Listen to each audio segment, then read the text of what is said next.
بسم اللہ الرحمن الرحیم۔ السلام علیکم۔ حابیل اور قابیل۔ ناظرین، حابیل اور قابیل کی شادیاں اور قتل حابیل کا واقعہ۔ الغرض دونوں جوان ہو چکے تھے۔ اب ان کے والدین کو ان دونوں کی شادی کی فکر ہوئی۔ جناب آدم امر ازدواج کے بارے میں عرض کیا کہ خداوند عالم نے انسان کی صورت میں ایک جنیہ کو قابیل کے لیے بھیج دیا، جس کا نام بروایت امام صلبی عاملہ تھا۔ حضرت آدم علیہ السلام نے قابیل کی شادی اس کے ساتھ کر دی۔ وہ دونوں میاں بیوی ایام حیات گزار رہے تھے۔ خداوند عالم نے ایک حور کو انسان کی صورت میں حابیل کے لیے بھیج دیا، جس کا نام نزلہ تھا۔ حضرت آدم علیہ السلام نے حابیل کی شادی اس کے ساتھ کر دی۔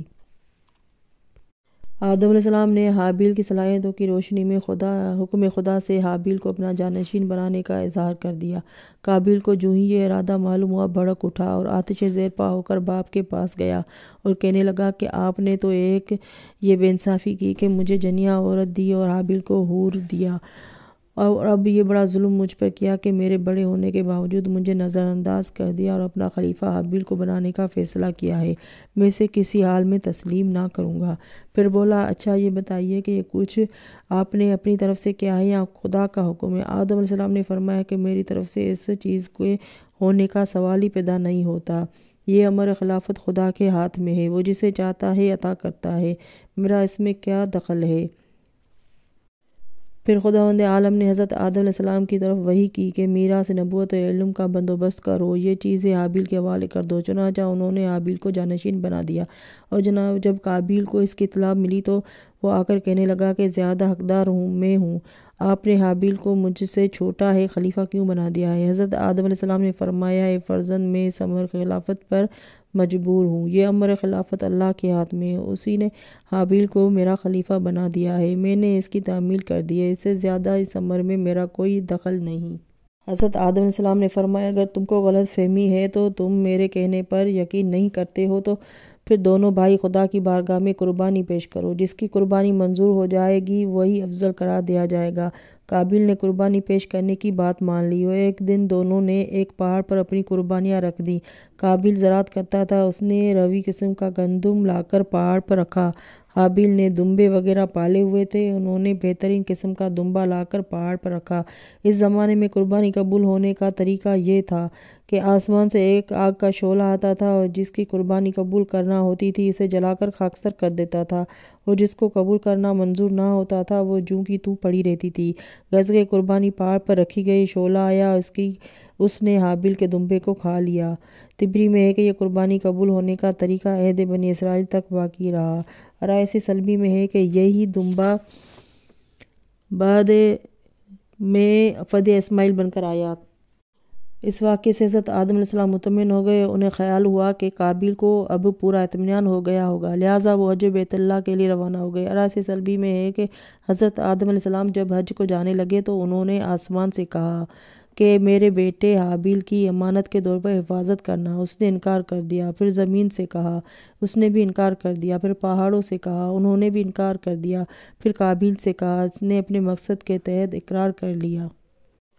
غرض ہے کہ ان کے چلے جانے کے بعد شیطان قابیل کے پاس آیا اور کہنے لگا کہ یہ تو بہت برا ہوا ہے کہ حابیل کی نظر قبول ہو گئی اور تمہاری نظر قبول نہ ہوئی۔ اب تو یہ ہوگا کہ جب تمہاری اولاد پیدا ہوگی تو تمہاری نسل بڑھے گی تو حابیل کی اولاد تمہاری اولاد پر تفاخر کرے گی اور کہے گی کہ ہم حابیل کی نسل میں سے ہیں جن کی نظر قبول ہوئی تھی، اور جو آدم کے خلیفہ تھے، اور تم اس کی نسل سے ہو جو ہر طرح محروم رہا تھا۔ قابیل نے کہا کہ یہ بالکل درست ہے، لیکن اب ہم کیا کریں؟ شیطان نے کہا کہ اس کی ایک ہی صورت ہے کہ وہ یہ کہ تم حابیل کو قتل کر ڈالو۔ جب وہ قتل ہو جائیں گے تو لا محالہ تم کو اپنا خلیفہ جانشین بنائیں گے، کیونکہ ان کی تو اور کوئی اولاد فی الحال ہے نہیں۔ قابیل نے کہا کہ یہ تو رائے آپ کی درست ہے، لیکن مجھے تو یہ نہیں معلوم کہ قتل کس طرح کیا جاتا ہے۔ شیطان نے کہا کہ میں ابھی بتا دیتا ہوں۔ چنانچہ اس نے ایک طائر کو پکڑ کر اسے پتھر پر لٹا دیا اور اس کے سر کو ایک دوسرے پتھر سے کچل دیا۔ قتل کی ترکیب سیکھنے کے بعد قابیل جناب حابیل کے پاس پہنچا اور کہنے لگا کہ میں تمہیں قتل کر دوں گا۔ حابیل نے پوچھا کہ میں نے تمہاری کیا خطا کی ہے جس کے عوض میں تم مجھے قتل کرنا چاہتے ہو؟ اس نے کہا کہ تمہیں آدم نے جانشین بنا دیا اور تمہاری ہی قربانی قبول ہوئی ہے، اس لیے میں تمہیں قتل ضرور کروں گا۔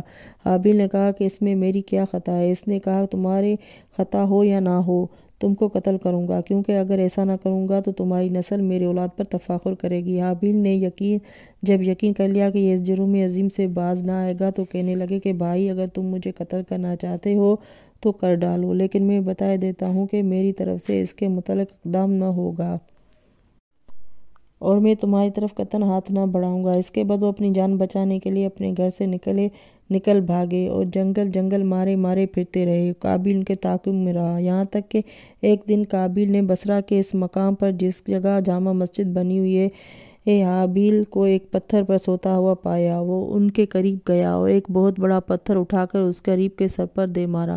سر سے خون بہنے لگا اور جناب حابیل نے تڑپ کر دم دے دیا۔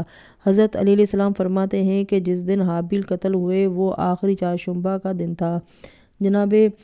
یہ حال دیکھ کر جناب آدم علیہ السلام جناب جبرائیل سے پوچھا کہ یہ ان تغیرات کا کیا مطلب ہے؟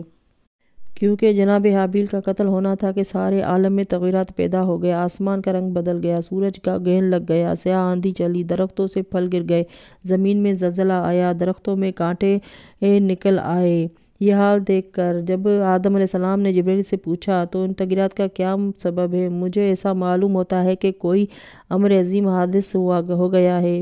حضرت جبرائیل علیہ السلام نے فرمایا کہ آدم، تمہارے بڑے بیٹے قابیل نے تمہارے چھوٹے بیٹے حابیل کو، جنہیں تم خلیفہ بنا کے آئے تھے، شیطان کے ورغلانے سے قتل کر دیا ہے۔ یہ سننا تھا کہ حضرت آدم علیہ السلام سخت غمگین ہوئے اور رنجیدہ ہوئے، بے پناہ گریہ کرنے لگے۔ اس کے بعد جناب جبرائیل سے کہا کہ مجھے واپس لے چلو۔ جبرائیل نے فرمایا تم پہلے حج سے فراغت کرو، اس کے بعد واپس جانا۔ اللہم صلی علی محمد وآل محمد۔ میری ویڈیو اچھی لگی تو سبسکرائب کر لیں اور میرے چینل کو لائک بھی کر دیں۔ اللہ حافظ۔ اگلی ویڈیو کے لیے